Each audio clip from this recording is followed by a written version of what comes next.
Que a paz do Todo-Poderoso esteja com você, sua família e todos aqueles que você conhece. A minha oração para nós nesse dia é que o Senhor nos dê um dia cheio do amor, da graça e de suas misericórdias. Amados, estamos caminhando. Nessa semana, o único aviso é para a nossa reunião de liderança, reunião de agenda. Então, pessoal da liderança aí, por favor, terça-feira às 8 da noite nós temos um encontro marcado. Nós não temos aniversariantes na semana e eu quero continuar o que nós já iniciamos há alguns dias. Temos falado sobre amor, sobre paciência, sobre esperança, sobre misericórdia do Senhor, sobre discipulado.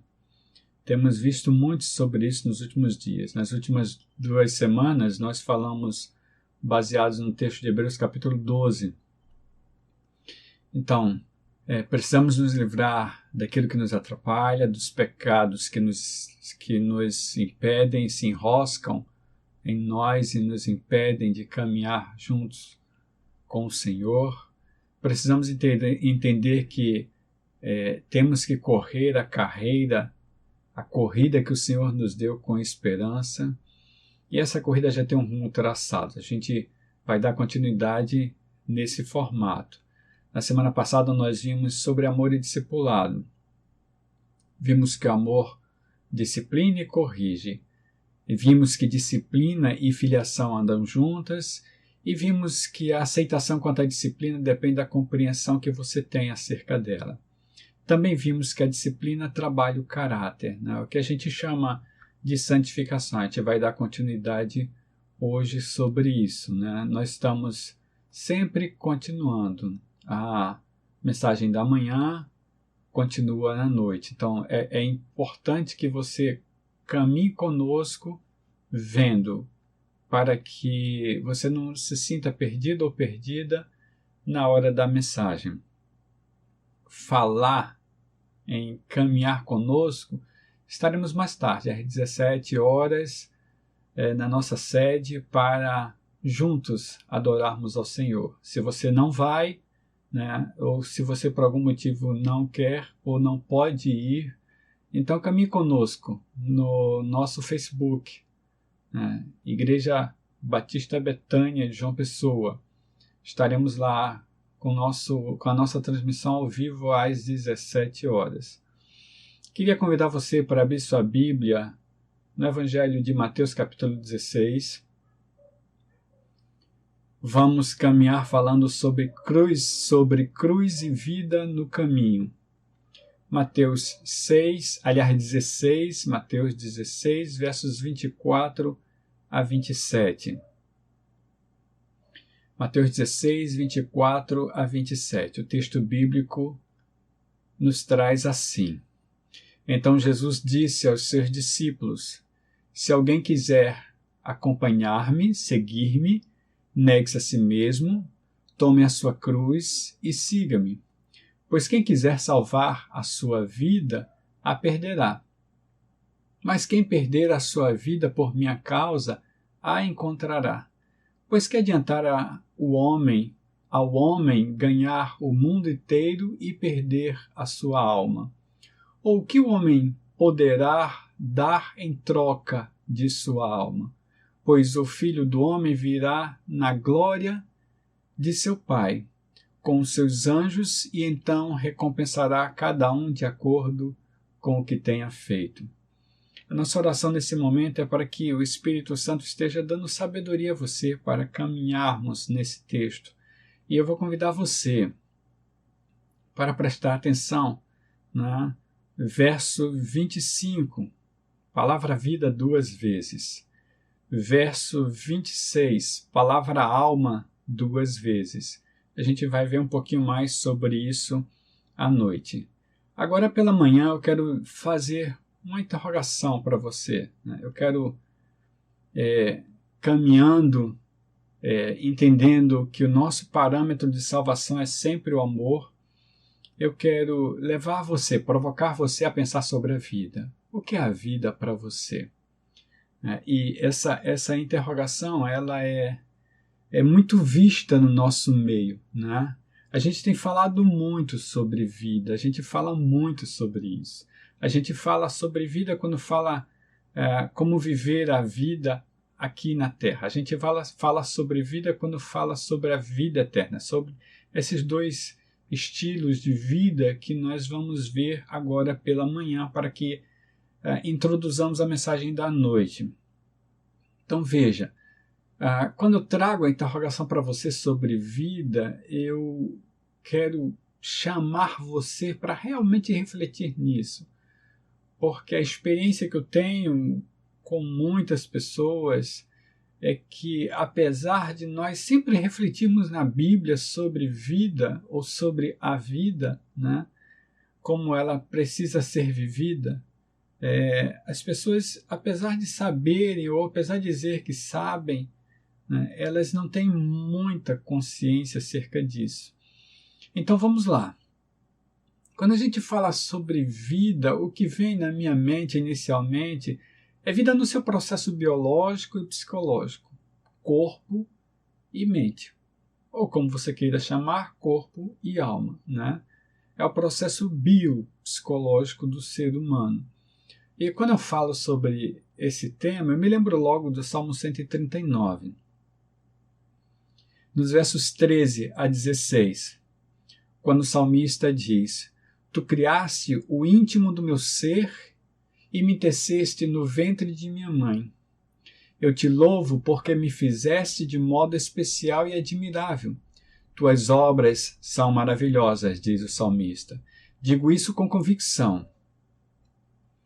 Meus ossos não estavam escondidos de ti quando em secreto fui formado e entretecido como nas profundezas da terra. Os teus olhos viram o meu embrião, todos os dias determinados para mim foram escritos no teu livro, antes de qualquer deles existir. Eu paro para pensar nesse salmo, né? Aliás, o Salmo 139 todo é belíssimo, quando o salmista Davi diz: Aonde eu poderei me esconder de ti? Mas esse texto aqui, especificamente, é maravilhoso quando ele fala sobre a formação do feto no útero materno. E é interessante como ele fala, né? Os ossos não estavam escondidos de ti, ou meus ossos não estavam escondidos de ti, né? Como se ele pudesse dizer: não posso me esconder de ti de forma alguma, né? Eu fui entretecido como se tivesse sido formado nas profundezas da terra. Essa palavra profundeza é muito significante para o ser humano, porque quando a gente fala de profundo, a gente fala de algo desconhecido, né? Então a gente está num texto aqui onde o salmista diz, manifesta a sua vontade, né, de entender cada vez mais sobre si, mas ao mesmo tempo ele entende que o Senhor sabe tudo sobre ele. Antes dele ter sido formado, todos os dias dele já tinham sido escritos no livro do Senhor. Então, nesse sentido, nós percebemos vida, né? Veja, o feto que é formado, o embrião, no ventre da mãe, antes de ser formado, Deus já o conhecia. Essa é uma das grandes discussões da ciência. Quando se tem vida? E nós cremos que a vida vem a partir do momento que há a união entre o espermatozoide e o óvulo. A vida é formada ali, né? Mas há uma grande discussão na ciência. O fato é que o salmista diz que antes dele ter sido formado, independente se é na união do espermatozoide com o óvulo, se é depois, antes de ter sido formado, o Senhor já conhecia todos os dias da vida do salmista. Veja o Salmo 27 nos versos 9 e 10. Salmo 27, versos 9 e 10. não escondas de mim a tua face, não rejeites com ira o teu servo. Tu tens sido o meu ajudador, não me desampares nem me abandones. Ó Deus, meu Salvador, diz o salmista Davi, ainda que me abandonem pai e mãe, o Senhor me acolherá. Perceba a questão do abandono, a questão do temor do abandono. O salmista teme ser abandonado. Ser humano teme ser abandonado. Um dos motivos mais fortes de visita aos consultórios dos psicólogos é exatamente esse. Alguém que é abandonado, o medo de estar só, a solidão, o medo do abandono. Né? E o salmista entende claramente que mesmo o pai e a mãe dele podem abandoná-lo. Mesmo as pessoas que nós mais achamos que estão conosco, mesmo aquelas que nós não esperávamos, mesmo aquelas mais íntimas podem nos abandonar. A certeza do salmista deve ser clara para nós também. O Senhor não nos abandona. E é o pedido específico do salmista, ele entendendo claramente que ser humano pode ser abandonado, pode abandonar, mas o Senhor, né, esse é pedido para ele, que o Senhor não o abandone. E ele claramente responde no verso 10, ainda que meu pai e minha mãe me abandonem, o Senhor me acolherá. A palavra acolher aqui é interessante, porque o Senhor é aquele que nos abraça nos momentos difíceis. O Senhor é aquele que nos abraça nos momentos de medo, de angústia, de temor, nos momentos de ansiedade. Esse é o Senhor que não te abandona. Em Gênesis capítulo 3, nos versos 8 a 11, a gente percebe claramente por que o homem se sente abandonado. Veja, nós lemos esse texto na semana passada, adiante do verso 11, mas os versos 8 a 11 mostram como o homem se sentiu a partir do pecado. Ouvindo o homem e a sua mulher, ou seja, o casal, os passos do Senhor Deus que andava pelo jardim quando soprava a brisa do dia, esconderam-se da presença do Senhor Deus entre as árvores do jardim. Como se pudesse se esconder de Deus, né? Mas o Senhor Deus chamou o homem perguntando, onde está você? E ele respondeu, ouvi teus passos no jardim e fiquei com medo, porque estava nu. Por isso me escondi. Ao Senhor pergunta a ele, quem lhe disse que você estava nu? E logo depois lançam outra pergunta que, logicamente, ele já sabia a resposta, né? Você comeu do fruto da árvore da qual lhe proibi comer? Veja o resultado da desobediência. Nudez. Mas aqui a nudez física é só um símbolo. O homem se sentiu desnudo, o homem se sentiu desprotegido. Percebeu que estava nu. Vergonha, culpa, medo. Tudo como resultado da desobediência. Desproteção, abandono, ou seja, solidão, medo, culpa, desnudo. Ele percebe assim. E é interessante, se você percebe no Salmo 27, né, o medo do homem era de ser abandonado, de estar só. Né? E mesmo que no Salmo 139 ele deixe claro que o Senhor sabia todos os dias da vida dele. Mas por que eu trago essa linha de pensamento? Porque essa linha de pensamento geralmente nós vivemos no dia a dia. E digo nós porque eu sou ser humano também, assim é comigo. Geralmente, né, nós vemos essa linha. Eu podia ter trazido outros versículos, né? Mas eu preferi trazer esses exatamente porque é assim que nós nos sentimos diariamente. E eu quero trazer um outro versículo muito importante aqui. Aliás, outros versículos, né, nesse sentido, da vida do Jó, são muito importantes. Talvez não seja para alguns de nós. Talvez você diga, para que você vai ler isso? Mas eu vou ler isso exatamente porque eu vivo isso no dia a dia com pessoas que conversam comigo, que me procuram. Veja Jó, capítulo 3, nos versos 20 a 26. Jó 3, 20 a 26. Por que se dá luz aos infelizes e vida aos de alma amargurada? Quantos estão me assistindo agora? E vai ficar gravada a mensagem. Quantos vão me assistir enquanto ela estiver arquivada? Quantos terão acesso a essa mensagem na hora de verem? Se perceberão infelizes e de alma amargurada. É assim que Jó estava naquele momento.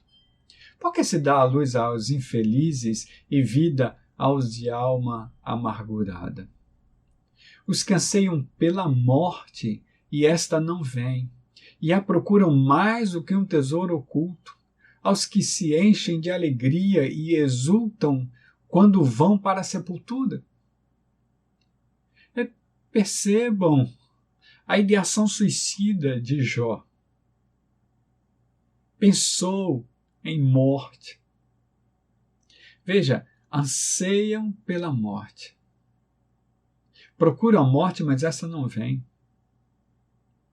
Está como um tesouro oculto. Quantos amargurados, ansiosos, depressivos, angustiados, rancorosos nesse momento pensam na morte? Quantos? Verso 22. Aos que se enchem de alegria e exultam quando vão para a sepultura. Quantos se alegram em pensar na morte? Ideação suicida. No verso 23, Jó diz: por que se dá a vida àquele cujo caminho é oculto e a quem Deus fechou as saídas? Perceba o sentimento de Jó. Quantos se sentem nesse momento assim? Porque tudo isso é manifestado na vida biopsíquica ou psicobiológica, como você queira chamar.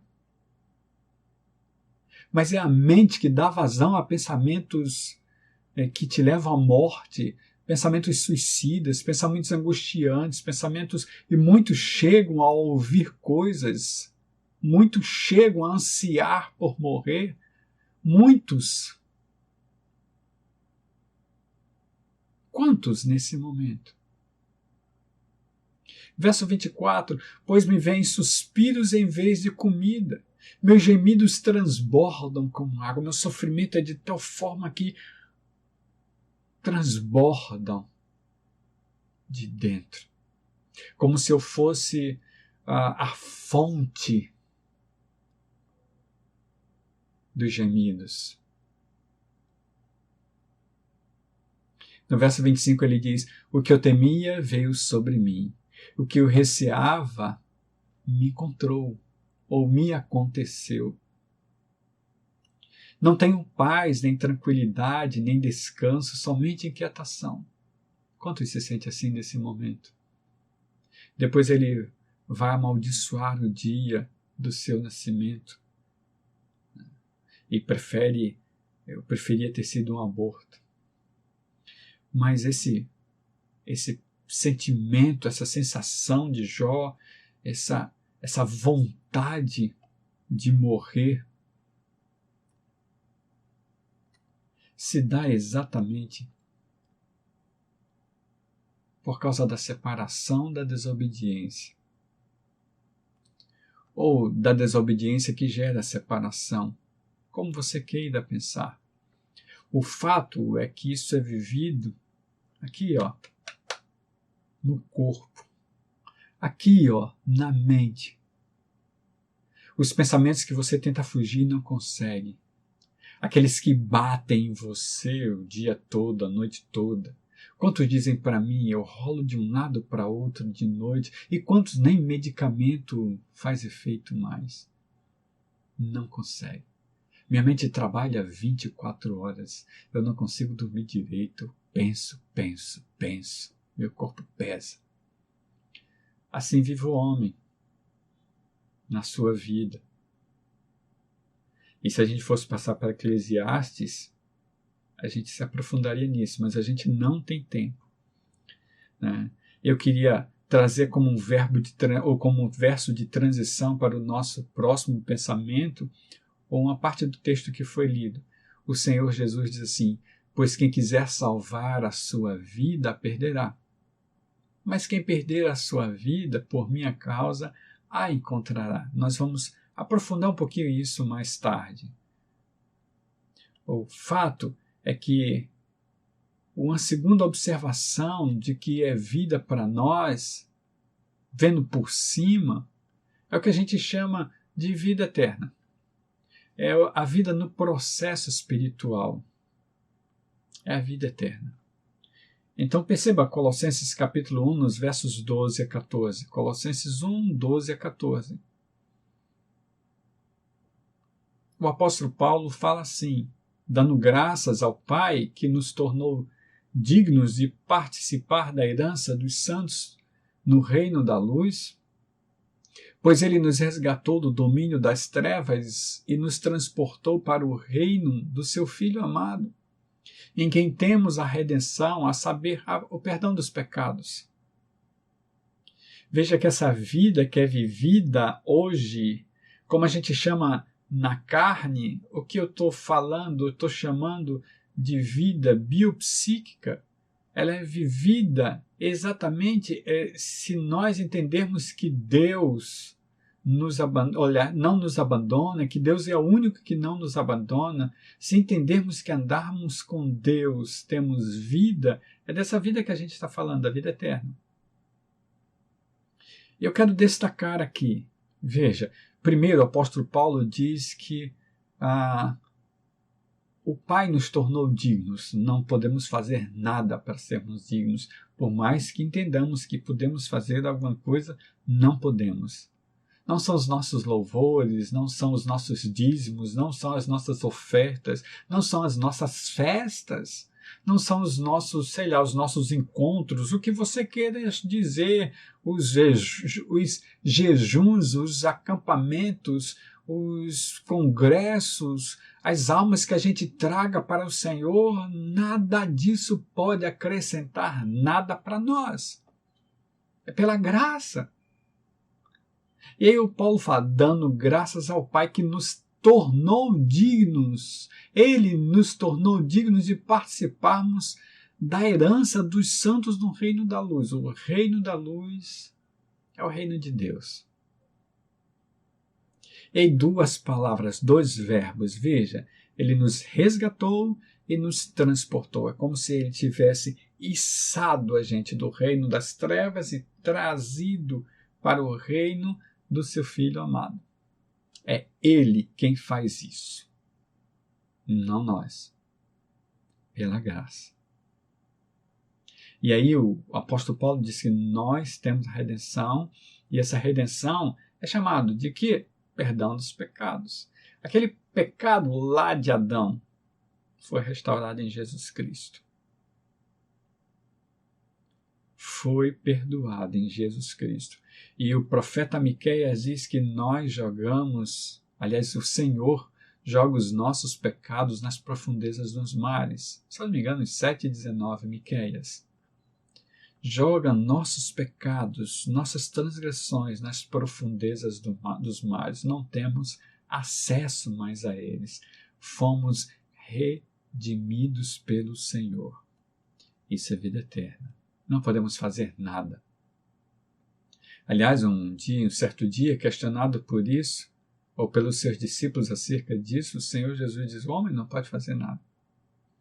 E o que o homem não pode fazer, Deus faz, disse ele.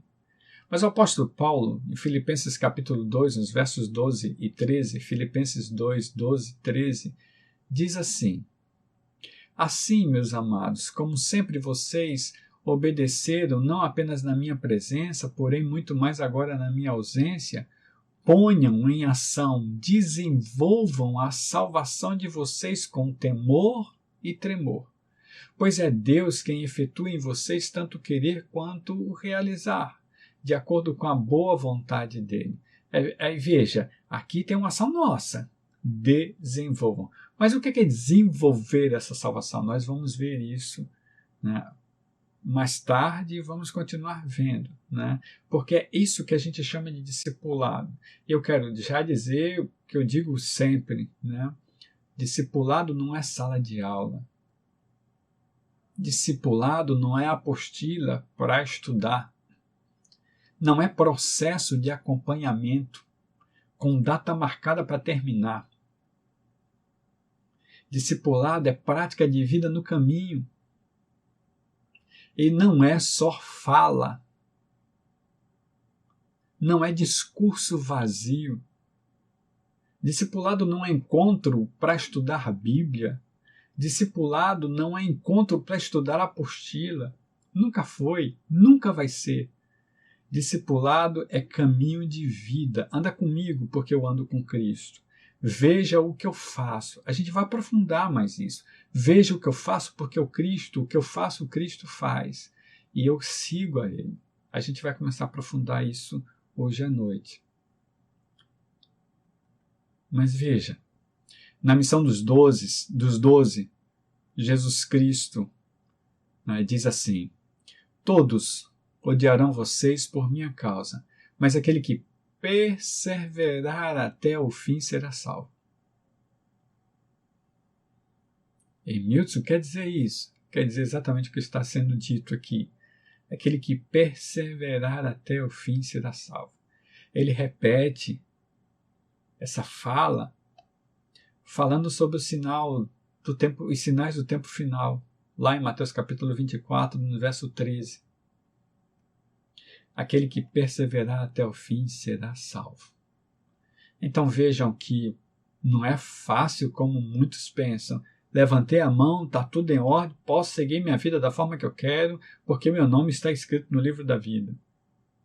Não é assim. Não é assim. Ah, não, Emílio, então a gente faz curso, vai fazendo curso. Eu chego, acesso a sala dos iniciantes, ou como você queira chamar. Depois de eu terminar essa sala, estou pronto para ser batizado. Fui bem treinado, aí posso ser batizado, dar continuidade. Depois tem sala disso, sala daquilo, sala daquilo, sala daquilo, e está tudo certo. Não é assim. A gente vai ver mais tarde. O fato é que a gente não está falando de adestramento. Ele não fala de adestramento. A gente não fala de treinamento humano, quero dizer. A gente não está falando disso. O fato é que Jesus Cristo diz que quem perseverar até o fim será salvo. E aí, o apóstolo João, na sua primeira carta, capítulo 2, nos versos 24 e 25, 1 João, capítulo 2, 24 e 25, diz assim: quanto a vocês, cuidem para que aquilo que ouviram desde o princípio permaneça em vocês. É disso que a gente está falando. Se o que ouviram desde o princípio permanecer em vocês, vocês também permanecerão no Filho e no Pai. E esta é a promessa que ele nos fez, a vida eterna. Mas o que é a vida eterna? Prática disso tudo que nós estamos lendo, né? E o apóstolo João disse: primeiro, vocês precisam permanecer no que ouviram. E aí, essa prática de permanência, permanecer no Filho e no Pai, lhe dá a vida eterna. Caminhando para o final, o apóstolo Paulo, ao seu discípulo Timóteo, capítulo 2, nos versos 10 a 12, 2 Timóteo, quero dizer, 2 Timóteo 2, 10 a 12, discípulo de Paulo, sim, Timóteo era discípulo de Paulo. Mas perceba que o apóstolo Paulo, ele fala e pratica. Essa carta é parte da prática. Veja, 2 Timóteo 2, 10 a 12. Por isso, tudo suporto por causa dos eleitos, para que também eles alcancem a salvação que está em Cristo Jesus com glória eterna. Preste atenção no verso 11. Esta palavra é digna de confiança. Se morremos com ele também viveremos. Se perseveramos com ele, também reinaremos. Se o negarmos, ele também nos negará. Repetindo o verso 12. Se perseveramos com ele, também reinaremos. Se o negamos, ele também nos negará. Aquele que perseverar até o fim será salvo. O apóstolo Paulo endossando a fala de Jesus Cristo, repetindo o que Jesus Cristo disse para seu discípulo, e a fala dele parte de sua vida. Nós percebemos isso em seus escritos. Então, eu quero concluir, e eu vou concluir trazendo o texto que eu trouxe a semana passada. Hebreus capítulo 12, nos versos 1 e 2. Hebreus 12, 1 e 2. Portanto, também nós, uma vez que estamos rodeados por tão grande nuvem de testemunhas, livremo-nos de tudo que nos atrapalha e do pecado que nos envolve, e corramos com perseverança a carreira ou a corrida que nos é proposta, tendo os olhos fitos em Jesus, autor e consumador de nossa fé, ou da nossa fé.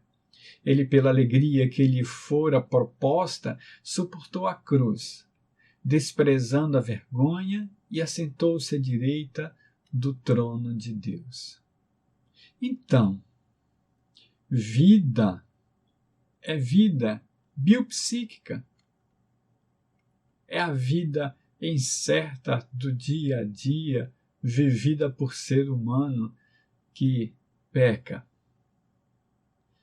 que se enrosca, se embaraça com coisa que não deve,